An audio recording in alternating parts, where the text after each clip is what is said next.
Hi, everyone, and welcome to Let's Get Visible, a podcast for business owners helping them to grow, have a sustainable business, and get more visibility online. I'm Dawes Brown, and I'll be bringing you SEO and digital marketing tips, as well as interviews and conversations with other business owners. So, let's get started.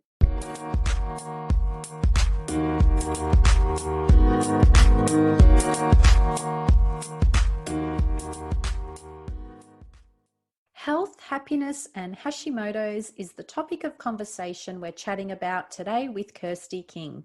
She is a gut health obsessed naturopath on a mission to make the world a healthier and happier place. This is where her own health journey began. She suffered from her own gut issues, which was uncomfortable and at times embarrassing. Thankfully, she was introduced to a naturopath, which began her gut healing journey and interest in health, food as medicine, and natural therapies. She has since gone on to study a 4-year Bachelor of Health Science majoring in naturopathy and spent her final year under the mentorship of Dr. Andrea Robertson, who is an osteopath, naturopath, and nutritionist. Kirsty now works alongside her today at Southside Clinic in Unley, Adelaide. When not in the clinic or talking about gut health, you'll most likely find her at home in her little veggie garden, curled up with her cat, planning an adventure with her partner Joe, or in the kitchen cooking up a delicious home-cooked meal. So let's welcome to the Let's Get Visible podcast, Kirsty. Yay! Thank you. Thank you so much for having me.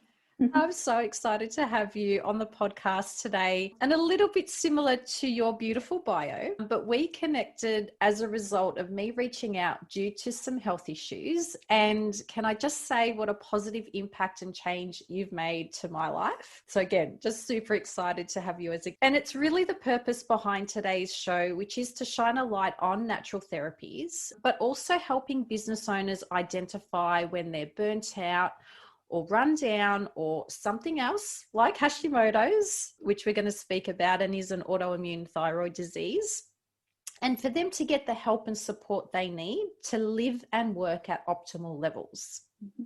Now, before we dive in, I do have a few questions to run through, but I just wanted to share with the audience some interesting facts, and these facts come from the Australian Thyroid Foundation.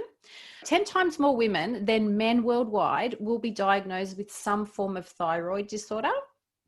And statistics show 1 million Australians have an undiagnosed thyroid disorder as well. Now, I recently listened to another podcast where they mentioned that 1 in 5 people will have a thyroid disorder in their lifetime. Now, I remember when I was first learning about this topic and how scary it all sounded.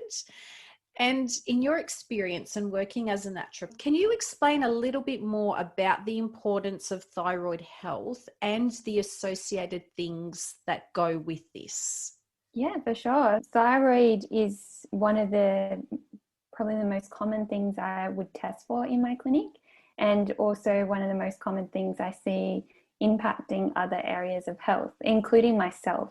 I also have a thyroid condition as well. It's very common and it affects all parts of the body. So basically our thyroid's sitting there and connects to all areas. So it affects our energy levels, our hormones, especially in women, cell production. It also helps with things like our metabolism, also temperature, so keeping our temperatures regulated. It affects everything. Yeah. And so the most common things I'll see which trigger me to want to test for thyroid is things like fatigue, weight, either weight gain or weight loss, changes in skin, hair loss is a big one, hair loss and weak nails. And what else do we test for? So if you're feeling really cold all the time or really hot when everyone else isn't, mood disorders, so many things can be linked back to the thyroid, even gut patients. Yeah, there's normally lots of signs that sort of point us in the direction of that thyroid. Yeah. And then we test from it, and then that tells us what direction we need to go for next. Yeah. And the thyroid kind of reminds me of when you're playing in an orchestra and the conductor that's telling everyone the speed of how to play the music and all the ups and all the downs and all the bits. And it's also almost like the conductor for other bits and parts of our body, really. That's exactly right. That's a really good analogy. Yeah. Basically just, yes, trying to keep everything going, but also helping us to survive. So I'm sure we will get into that about small business owners and how we go all the time. Yeah. But that thyroid is just trying to keep up and keep us going. And sometimes when we're not listening to the signs it's giving us that it needs a bit of a break or it needs some extra support, Yeah. then that's when it can spiral and things can start to happen. Yeah. And you've touched on a really important point there that, yes, running small businesses, and you run a small business too. I think sometimes we are trying to do so many things. And we think when it comes to our health, for example, oh yeah, I'll go and check that out later. We start to get a few symptoms. We start to feel a little bit fatigued or a little bit flat. And we think, oh yeah, I've just done too much work today. And we don't actually listen to our bodies and we try and push it to the side. But really, when it comes to running a business, if you don't have your health, you can't get up each day. You can't run those client meetings. You can't run those training sessions. The importance of being able to identify those things means that you can continue to run your business. And if you don't, then yeah, it puts up a few, blocks in the way. So through your experience and your genius and how you help your patients and clients, are there again other particular things that pop up when you're having the consultations or chats with maybe a small business owner that is a common thread that you see arise?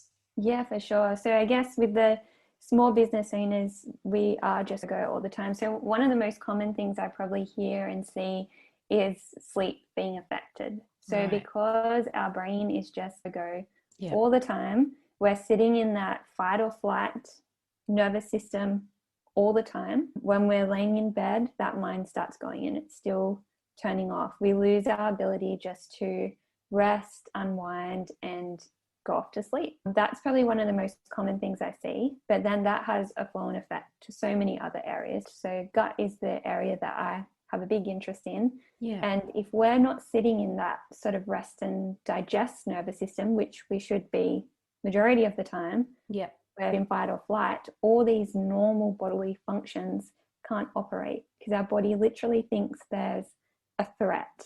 So our threat might be an inbox full of emails that we know we're not going to be able to finish by the end of the day, but the body thinks there's something that's a threat to our life. So it kicks into gear and only prioritizes the things that need to keep us alive. So digestion, rest and relaxation, all of those sorts of things aren't a priority. Even short-term memory isn't a priority. It's just those long-term things that are going to keep us alive in this moment. Yeah. And so that should only really happen if there is a threat, not every day because our inboxes are overflowing, but we just get stuck in these patterns and then there's no sort of switching out of it, or we can't switch out of it. Yeah, it is really difficult. And again, I came to you with one of those issues, which was the brain not being able to switch off at nighttime because when you're either in that analytical or creative state, usually it's when you lay down, all these wonderful ideas and thoughts come through, but you go to sleep and you wake up more exhausted than what you did before you went to bed. And doing that long term has some pretty serious effects on us. That's right. Yes. And like we've mentioned, the thyroid, it can start to affect the thyroid. And if we're not getting that really good quality of sleep, the body can't do its proper repair or its cleanups or just tune in to what's going on and what it needs. So we wake up exhausted, we get the brain fog again, and we go again. Absolutely. Yeah. And in the intro, I mentioned that you moved into your line of work, so becoming a naturopath, due to your own life experience, with gut health. Do you want to tell us a little bit about that? As much as you want to share, you don't have to go. Sure. Yeah, I can talk about it all day, but that was me. So I had a really uncomfortable gut, which is all the symptoms of IBS. I'd swing between needing to go all the time to not going at all, to having bloating all the time or uncomfortable and embarrassing gas. And this was around the time I was 21, going out with friends. So every time I'd go out, it'd be in the back of my head, have I been to the toilet? What's going to happen when I'm out? It was starting to affect everyday life. Yeah. And you go to your GP and they would just give you gastro stop or something like that, just to minimize the symptoms, which would work for a little while and then it'd be back again. I like to call that the Band-Aid option. Exactly. Yes. Yeah. It's just a Band-Aid. We're not getting to the underlying cause. Yeah. And so then a friend told me that they were seeing a naturopath. So I started seeing the naturopath, and he helped me to understand what potentially could be going on in my gut. Right. And also how the nervous system's affected, like linked to that, and gave me some things to work on. And then I started to learn my own things and read and go down all the different paths and learn things for myself, try things for myself. And eventually that led me to going and studying naturopathy for myself. And it's been quite the journey, but it's such a better place now. Even sometimes when I'm having most days are good, but sometimes I tune in and think, geez, remember what it used to be like and look where you are now. So it does take time to heal things. And sometimes in that initial consult or that initial breaking point, you think, I can't make any changes or I can't do that. But slowly, those tiny little changes make all the difference. And then suddenly you'll start to see what things are contributing to what you're experiencing. Yeah, and you start to feel better and you're able to do normal things, get up and go to work or look after the kids or those kinds of things. But quite similar to you. So the way that I stumbled on you, and it was through social media actually, and you sharing your content and information, which I found really educational and opened my eyes. But similar to that, I kept feeling unwell. I did have as well the hair loss. I started to get really bad fatigue. And I just was not feeling myself. And so I did the normal thing too of going to my GP, letting them know what symptoms. And my symptoms went from a list of 2 to about 10 in a matter of 6 months. So the more it wasn't getting addressed and the more the Band-Aids just kept getting placed, the longer this list of symptoms had, become. And so I was exhausted by the whole process of going and trying to do the right thing and not feeling well and trying to get the help, but not feeling like I was really being listened to. And the symptoms were treated independently rather than looked at collectively. And I started to feel like I was going insane. I really did. And I remember, I think on our very first call, when I reached out to you, I think I burst into tears because it was just this ongoing cycle of trying to run a business and trying to support clients and trying to run programs and workshops and all sorts. But to do all those things, you need to feel well. You can't get up and do those things unless you have the energy and the right mindset and mind frame. But when you don't feel well, you're just really not in that zone. And having that experience and then looking at an option, an alternative and going, I'm just not getting the answers that I'm looking for that can really help, which is where you've then come into the picture and we've been working together now ever since. And what a difference, just again, the points that you made. And it's the little changes that you don't realize make such an impact. And one of those things is food. And again, relating to the gut. So I know I've really changed the way that I eat, the way that I drink. So I'm now gluten-free, dairy-free, caffeine-free. And if you would have told me to give up those things a year ago, I would have literally closed the door and gone, no, Kirsty, there's no way. Because I felt like those things were helping me survive, but they were actually doing the opposite personal case. And of course, it's not everyone's situation, but in my situation, what I was putting into my body was 50% of the problem. I was causing inflammation. So can you talk to us a little bit about food and inflammation and the gut and how all these bits also connect to the thyroid as well? Yes, for sure. Yeah, you're 100%. And this is so many people, including myself. Sometimes those foods are comforts, and even society and social media tells us that's how we treat ourselves as a small business owner. At the end of the day, you pour yourself a glass of wine and you've earned that. But really it is what you're putting in is what is coming out. So the thyroid needs so many nutrients to be able to function correctly and regulate. So iodine is the biggest one for that. Yep. And it can swing both ways. So you can sometimes be putting in too much, it's not being absorbed properly, Yep. but majority of the times it's not enough. But then the thyroid needs so many other vitamins as well, even iron, different B vitamins, selenium, lots of different minerals and nutrients that are already lacking in our modern diet. So even if you are eating really healthy, like all your fruit and vegetables and everything like that, the way our foods are farmed now, they're lacking those nutrients in the soils and just how they get from the farm to our table, where we're losing a lot of nutrients along the way. Yeah. So that's just one thing. So even if you were eating a super healthy diet, we're already a little bit compromised. But then in our Western diets, we're looking for those foods that are a bit more convenient and also taste really good. And they're the foods that are really lacking in nutrients. So things like takeaway foods, processed foods, anything that comes in a packet, basically, they don't have a lot of nutrients in there that are supporting healthy bodily functions. Yeah. And once again, once we're business owners and running that business becomes a priority, sometimes the nutrition falls aside. So many people that I speak to sometimes don't have breakfast. Their coffee might be their breakfast, and then there's no time for a lunch break, or if they are having a lunch break, it's in front of a computer and it's just shoveling down whatever they can get their hands on. And then come dinner time, they might have a little bit of time to cook, or it might just be something that you grab on the way home.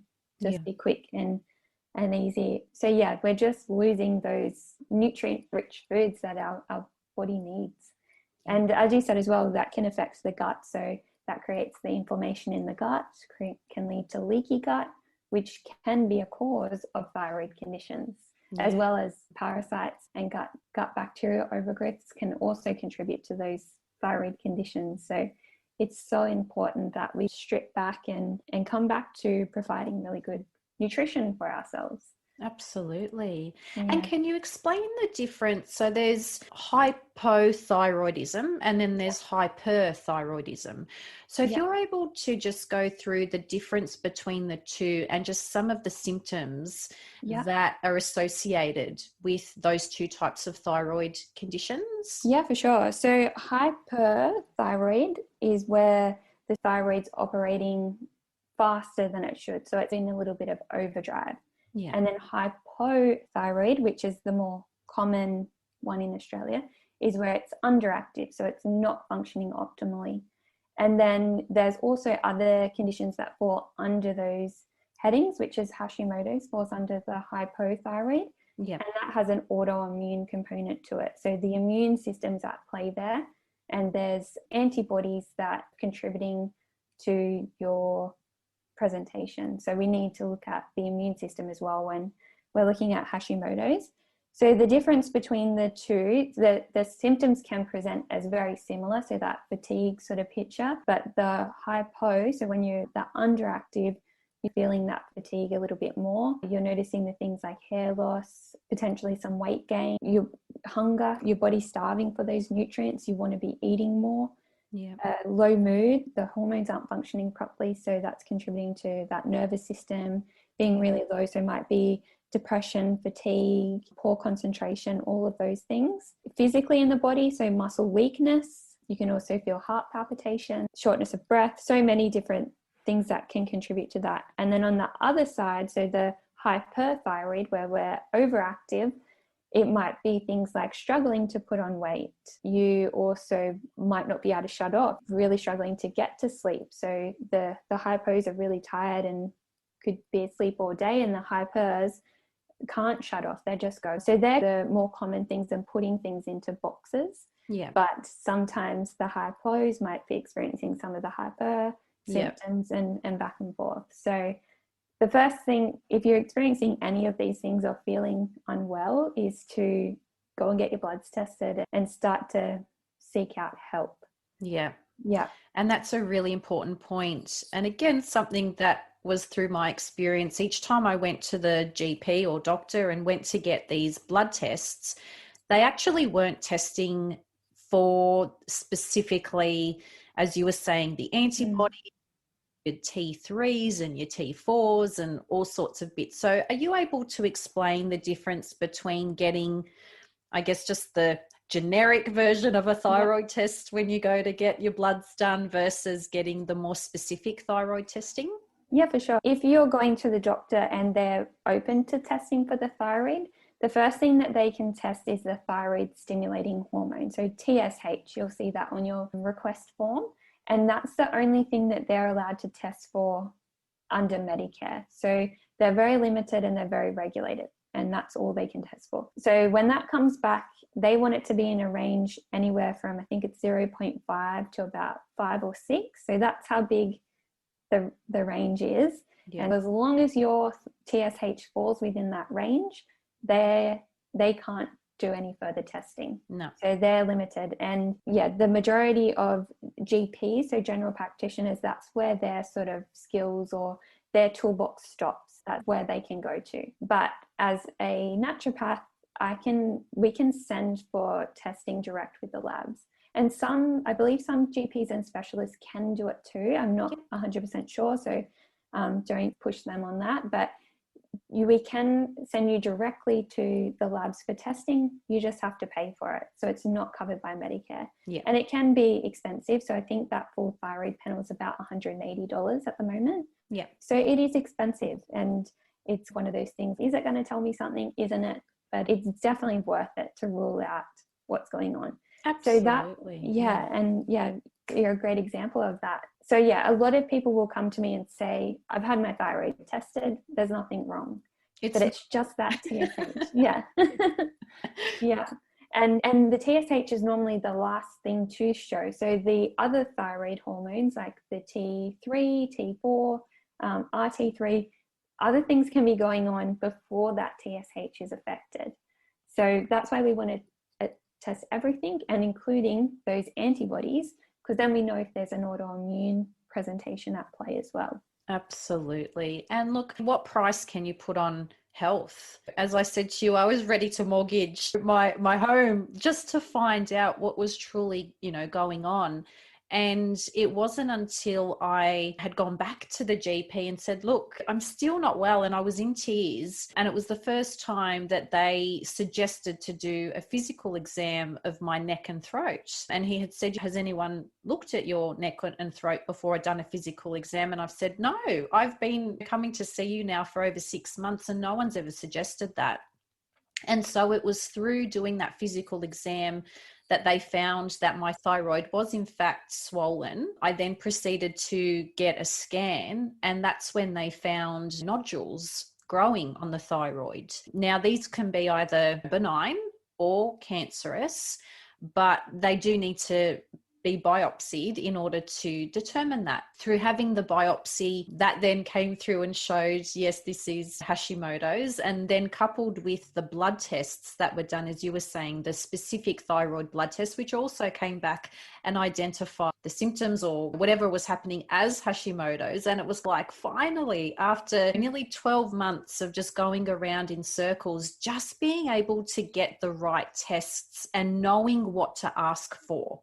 Yeah. I think that's really important because I know I do. I rely on doctors and GPs to guide me as to what it is that I need to go and get tested for. But what I found through my own personal journey and experience with this is that we need to educate ourselves. And when someone is telling you you're perfectly fine, there's nothing wrong with you, and you're feeling like an absolute dog's breakfast, that you actually listen to your own intuition and go, you know what, I'm actually not happy with this result, and I'm going to go and do my own research and reading and find out the right questions to ask.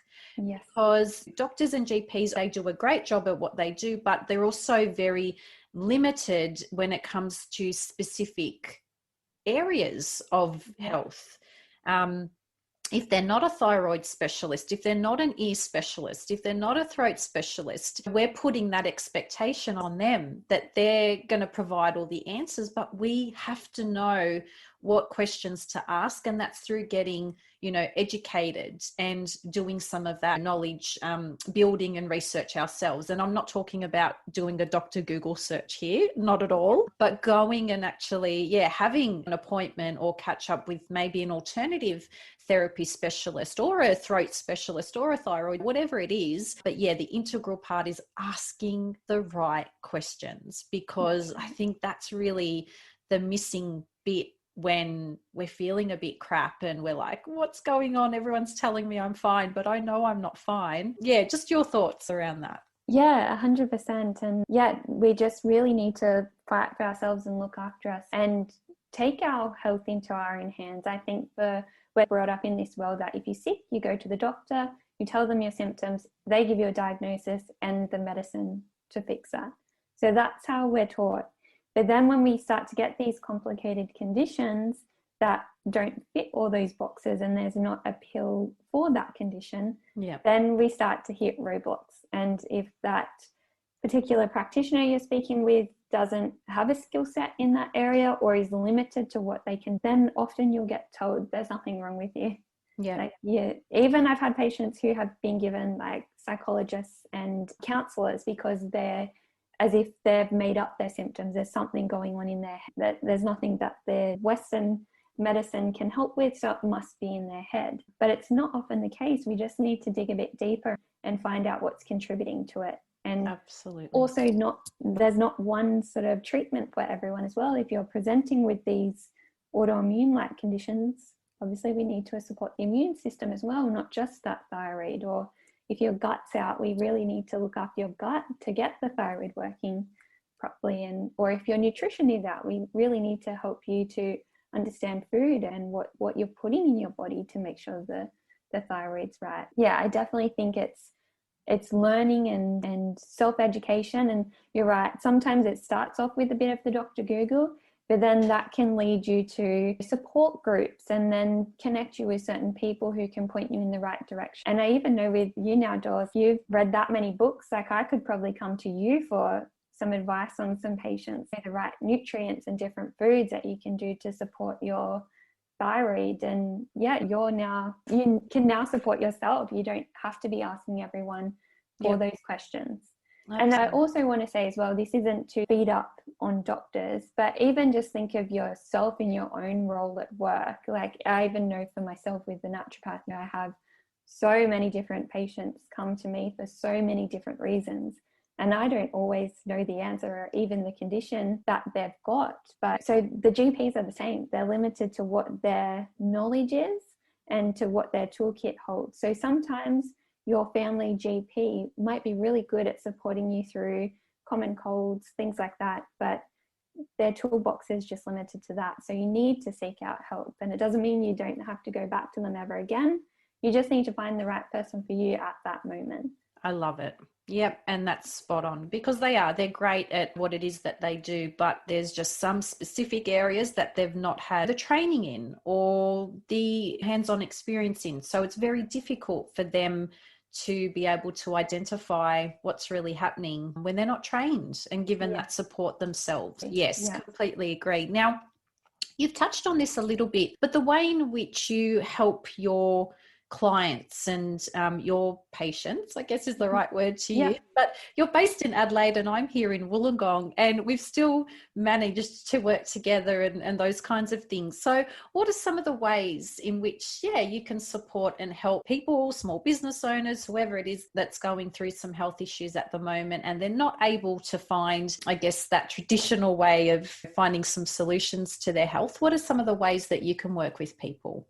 Yeah, for sure. Yeah, like we work together. I do online via Zoom, so I see patients all over Australia. And then more locally in Adelaide, I work from 2 clinics. So Southside Clinic in Unley and then also Urban Wellness at Port Adelaide. So they're the sort of places you can visit me at. And then the way I can help, so that the first appointment, so first of all, we do an initial consult where I just learn all about you, what's going on, all your body system. So I ask lots of questions, you do a lot of talking, and then we start to create a plan. So that might be getting some testing to start with to work out what's going on. It's not always the case. We don't always need testing, but sometimes it can be really helpful.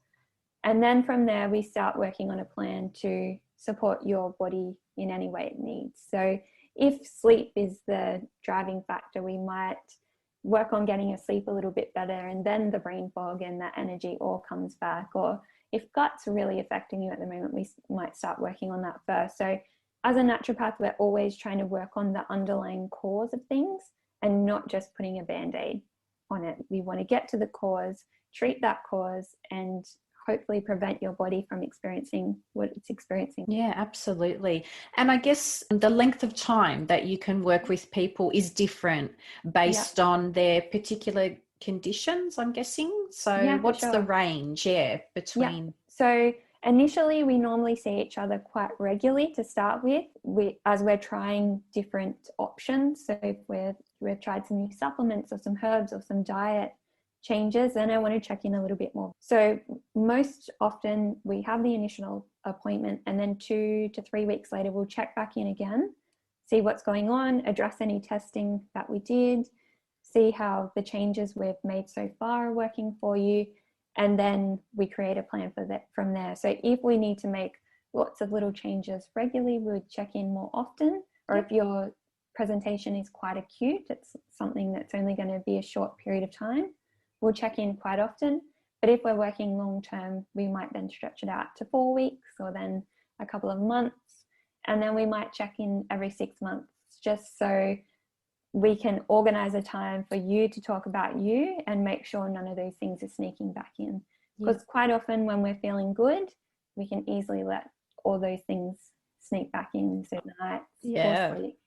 Because we think we've got this false sense, don't we, of, oh, we're back to normal and everything's okay. And so we go back into those bad habits, I think. Right. And one of the interesting things you mentioned, is with the poor sleep and a way to try and reduce that. Yes, there are different herbs, and can I just say, they don't smell so great. No. So every time I open the bottle to have my herbs, they remind me of dirty socks. But oh my goodness, the impact and change they make just to help you switch off, but also turning things off like our phones and our computers. One of the really big changes that I had made in my business and daily life was by 6 o'clock at night, the phone was off, the laptop was off, the desktop computer was off, and I wasn't looking at a screen.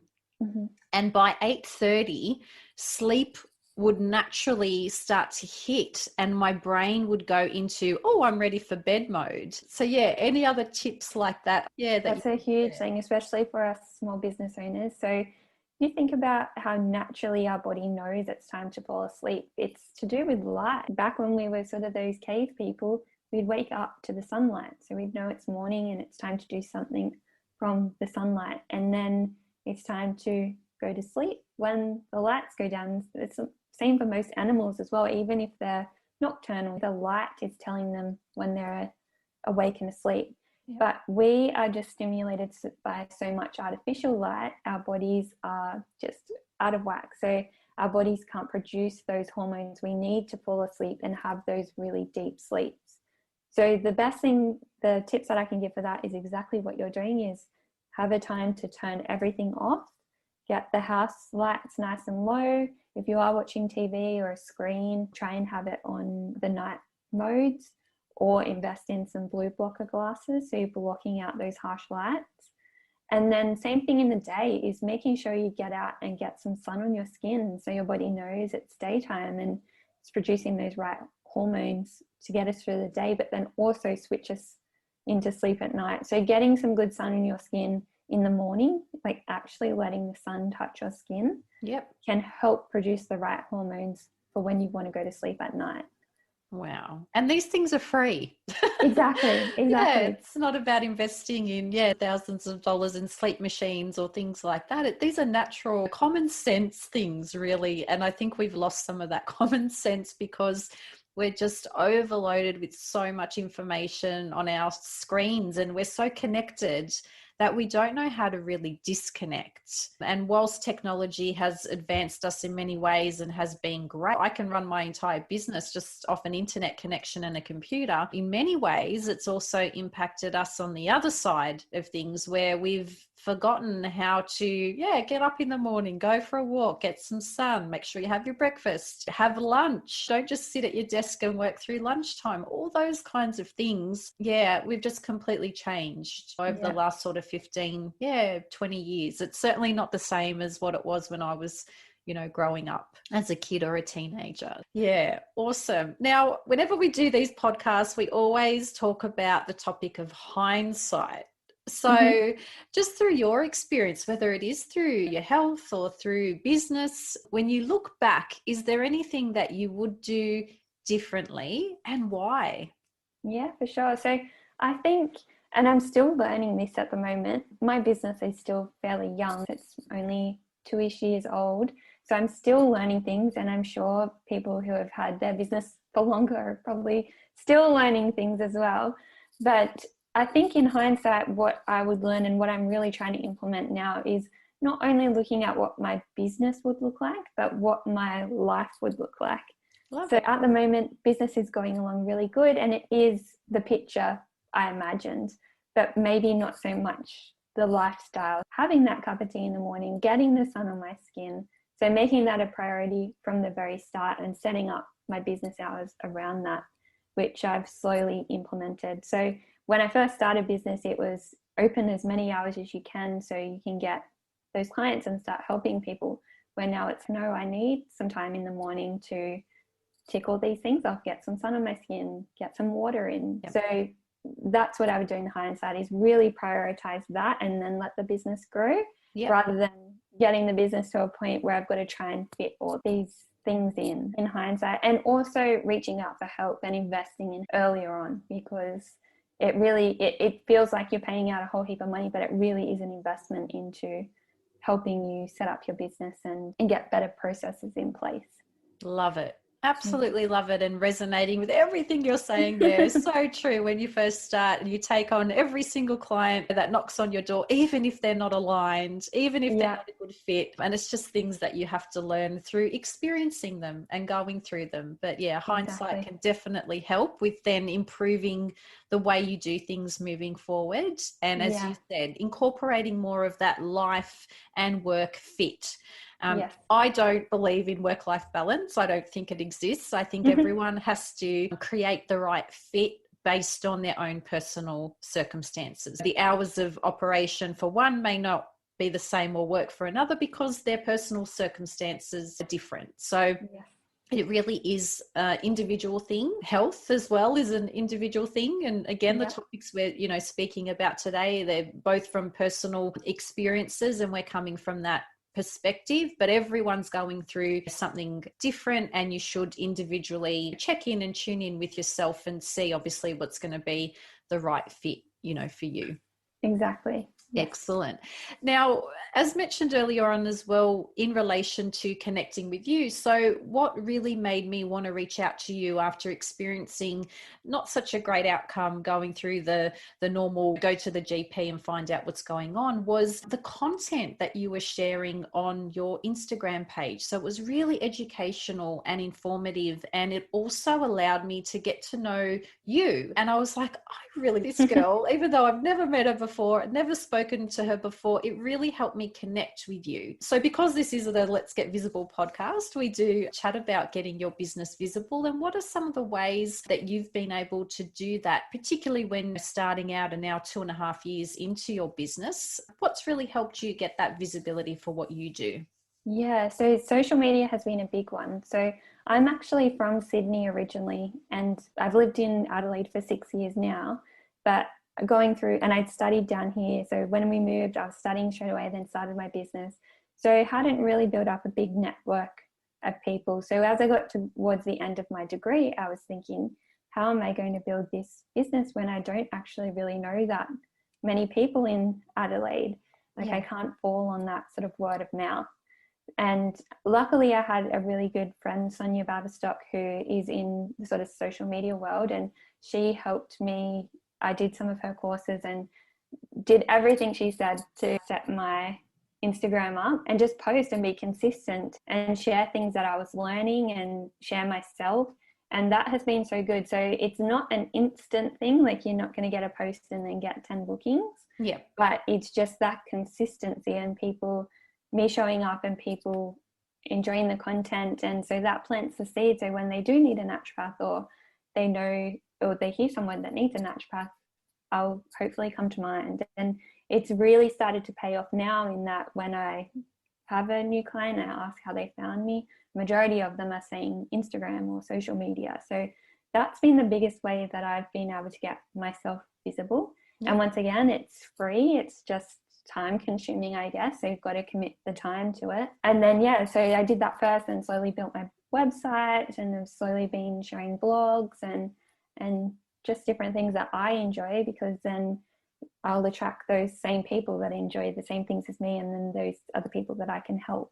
Absolutely love it. And yes, it doesn't happen overnight. It's not a Pantene commercial. You're not going to just do one post and wake up the next day and get, as you said, those 10 inquiries. But I think it's just building that brand presence and, personal branding, and really getting the message out there, so that, as you said, when someone's thinking about a naturopath, that you're top of mind. One of the first questions I'd asked you is, I'm in Wollongong and you're in Adelaide. Does that matter? But we've managed to be able to work with that, and it's never ever been an issue or problem, because again, we both do things that can be done over wonderful technology platforms like Zoom or a telephone call or even an email, which is awesome. Now, any final tips that we can share with the audience from a health and happiness perspective, and making sure that we find that balance or that fit between business and, personal lives and health? Anything that, you can share to help the audience? Yeah, I think even just listening to some of these simple things that we're saying are free and easy to do, it can still be overwhelming for somebody who's really busy or doesn't know where to start. Yeah. So the biggest tip that I can make is just to make a small change and try to do it for a whole month or a good couple of weeks. Because even if it's the tiniest thing, like one of the biggest things that I share often on social media is my 1 liter before 11 challenge. So drinking more water and just trying to drink water every day can make so much difference on so many areas of the body. So just picking one thing that you can do, making that change slowly, and it will slowly make all the difference. That will become the habit, and then you can pick something else. Drinking water. Or for me, even when I found out about my thyroid and I had to slow down, is having my cup of tea in the garden of a morning. I'm not on a screen. I'm just drinking that cup of tea for 5 minutes in the garden. Then the day can start. That would be my advice, is pick one thing that you can do, a small change, and go with that. And then if you can, reach out and get some support so you can make some bigger change and have that support around you. Yep.